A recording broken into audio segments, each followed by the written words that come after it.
Hi friends, ഞാനിന്ന് ചെയ്യാൻ പോകുന്നത് ചൗചൗ കൊണ്ടൊരു മുട്ട തീയലാണ്. അതിനായിട്ട് ഞാനിപ്പോൾ ഒരു ചെറിയ ചൗചൗ ആണ് എടുത്തിട്ടുള്ളത്. അതിനോടൊപ്പം ഒരു ചെറിയ സവാള, ഒരു 3 പച്ചമുളക്, ചെറിയ തക്കാളി, കുറച്ച് ബീൻസ് എന്നിവ എടുത്തിട്ടുണ്ട്. എടുത്ത പച്ചക്കറികളൊക്കെ നീളത്തിൽ ചെറുതായി അരിഞ്ഞു വെച്ചിട്ടുണ്ട്. നമുക്കതൊന്ന് മാറ്റി വെച്ചേക്കാം. ഇനി നമുക്ക് എത്ര മുട്ടയാണ് ആവശ്യം അതൊന്ന് വേവിച്ച് മാറ്റി വെച്ചേക്കാം. ഇനി ഒരു ചീനച്ചട്ടിയിൽ ഒരു അരമുറി തേങ്ങയും കുറച്ച് ഉള്ളിയും ഞാൻ ഇട്ട് കൊടുത്തിട്ടുണ്ട്. ഇനി ഒരു സ്പൂൺ എണ്ണ ഒഴിച്ച് നമുക്കിതൊന്ന് വറുത്തെടുക്കണം. കരിഞ്ഞു പോവാതെ ചെറുതീയിലിട്ട് വേണം നമുക്ക് വറുത്തെടുക്കാൻ. തേങ്ങയുടെ നിറമൊക്കെ മാറുന്ന സമയത്ത് ഞാനിപ്പോൾ ഒരു സ്പൂൺ പച്ചരി ചേർത്ത് കൊടുത്തിട്ടുണ്ട്. കറിക്ക് കുറച്ച് കൊഴുപ്പ് കിട്ടാൻ വേണ്ടിയിട്ടാണ് ഞാൻ അതുകൂടി ചേർത്ത് കൊടുക്കുന്നത്. ഇനി നമുക്ക് പൊടികളൊക്കെ ചേർത്ത് കൊടുക്കാം. 1.5 സ്പൂൺ മല്ലിപ്പൊടിയും 1 സ്പൂൺ മുളക് പൊടിയാണ് ചേർത്ത് കൊടുത്തിരിക്കുന്നത്. നന്നായിട്ട് വറുത്ത ശേഷം തണുപ്പിച്ചൊന്ന് അരച്ചെടുക്കണം. ഇനി ഒരു ചട്ടിയിലേക്ക് എണ്ണ ഒഴിച്ച് കൊടുത്തിട്ടുണ്ട്. കടുകും ചേർത്ത് കൊടുത്തിട്ടുണ്ട്. കടുക് പൊട്ടിയാലുടൻ തന്നെ നമ്മൾ അരിഞ്ഞു വെച്ചിരിക്കുന്ന പച്ചക്കറികളൊക്കെ ഒന്ന് ചേർത്ത് കൊടുക്കാം. ഉപ്പ് ആവശ്യത്തിന് ചേർത്ത് കൊടുക്കുക.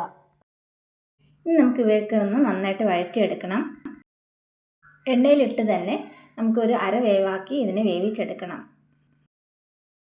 ഇപ്പോൾ പച്ചക്കറികളൊക്കെ ഏകദേശം വെന്ത് വന്നിട്ടുണ്ട്. നമുക്കിനി കുറച്ച് മഞ്ഞൾപ്പൊടി കൂടി ചേർത്ത് കൊടുക്കാം. ഇപ്പോൾ നമ്മൾ ചേർത്ത് കൊടുത്തിരിക്കുന്ന പച്ചക്കറികളൊക്കെ ഏകദേശം വെന്ത് വന്നിട്ടുണ്ട്.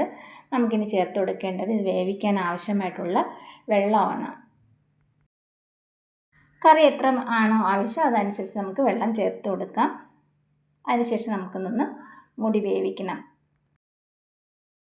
ഇനി നമുക്ക് ഇതിലോട്ട് ഒരു പിടി കറിവേപ്പില കൂടി ചേർത്ത് കൊടുക്കാം. ഇനി എല്ലാം കൂടി നമുക്ക് അടച്ച് വേവിക്കണം. പച്ചക്കറികളൊക്കെ നമുക്ക് വെന്ത ശേഷം നമുക്കിനി നമ്മൾ തയ്യാറാക്കി വെച്ചിരിക്കുന്ന അരപ്പ് ചേർത്ത് കൊടുക്കാം. കൂടെ തന്നെ അരപ്പ് വെള്ളവും കൂടി ഒഴിച്ചു കൊടുക്കാം. അതിനുശേഷം ഒന്ന് ഇളക്കി കൊടുക്കുക. നമുക്ക് തീ കുറച്ചിട്ട് വേണം ഇനി നമുക്ക് വേവിച്ചെടുക്കാൻ. നമ്മൾ ചേർത്തിരിക്കുന്ന വെള്ളമൊക്കെ ഏകദേശം വറ്റിയൊക്കെ വരണം. അതുവരെ നമുക്കൊന്ന് വേവിച്ചെടുക്കണം. ഇപ്പോൾ നമ്മുടെ കറിയൊക്കെ ഏകദേശം റെഡിയായി വന്നിട്ടുണ്ട്. കുറച്ചുകൂടി വെള്ളം വറ്റിയെടുക്കാനുണ്ട്. ഇത് വളരെ ടേസ്റ്റി ആയിട്ടുള്ളൊരു ചൗചൗ തീയൽ റെസിപ്പിയാണ്.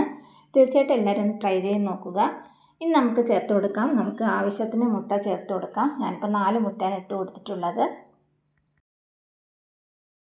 മുട്ടയെല്ലാം ചേർത്ത് കൊടുത്ത ശേഷം പിന്നെ 2-3 മിനിറ്റ് നമുക്കൊന്ന് ഇളക്കി കൊടുക്കാം. പിന്നെ സ്റ്റൗ ഓഫ് ചെയ്യാവുന്നതാണ്.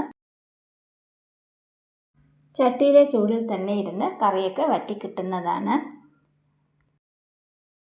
ഇപ്പോൾ നമ്മുടെ ചൗചൗ മുട്ട തീയലൊക്കെ റെഡി ആയിട്ടുണ്ട്. ചോറിനോടൊപ്പം കഴിക്കാൻ അടിപൊളിയായിട്ടുള്ളൊരു കറിയാണിത്. വീഡിയോ ഇഷ്ടമായി ലൈക്ക്, ഷെയർ ആൻഡ് സബ്സ്ക്രൈബ് ചെയ്യുക. അതുപോലെ നിങ്ങളുടെ കമൻറ്റ്സ് എന്നെ അറിയിക്കുക.